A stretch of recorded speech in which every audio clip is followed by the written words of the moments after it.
Hello everyone, today in this video we will discuss how to make pattern invisible on Samsung Galaxy A57. Let's start the video. First of all, go to app library. Here click on settings app.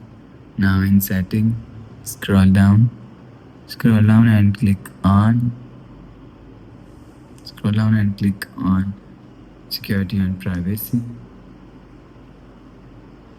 After click on security and privacy,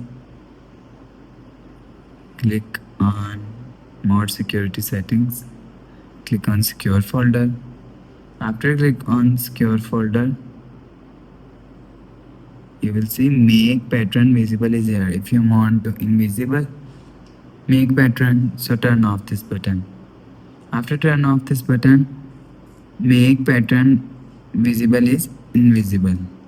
After invisible pattern, go back to home screen.